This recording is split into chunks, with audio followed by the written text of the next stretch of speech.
گەورە و میهرەبان چەند ڕۆژێکە لە میدیای ئاراستەکراوی دامەزاوە ئەمنیەکانی پارتیەوە هەڵمەتێکی ناڕاست هەیە چەندیس کەس پرسیارەکەن ئایا ئەم بابەتە چییە؟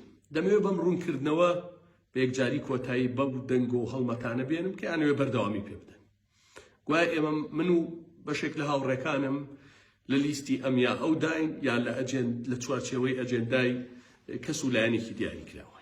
بە دڵنیاییەوە ئەم بابەتە ئەسڵ و ئەساسی نییە و بە هیچ شێوەیەک ئێمە بەشێک نین لە پرۆژەی سیاسی یا ئەجێندای سیاسی هیچ کەس و لایەنێک.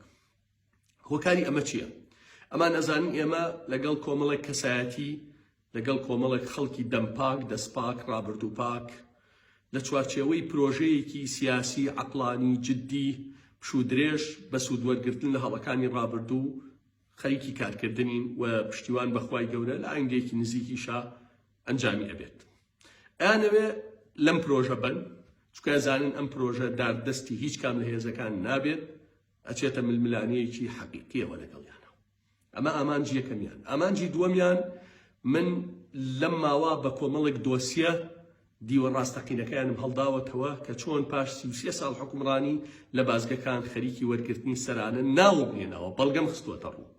چۆن زەویە نایابەکان تاڵانەکەن بە بەهای سەدان ملیۆن دۆلار مڵکی خەڵکە بن، چۆن داهاتی نەود ڕۆژانە 300,000 بەرمیل ئێسش بە تەنکەرە فرۆشێ $1 داهاتەکەشی نادیارە و دەیان دۆسیەتر.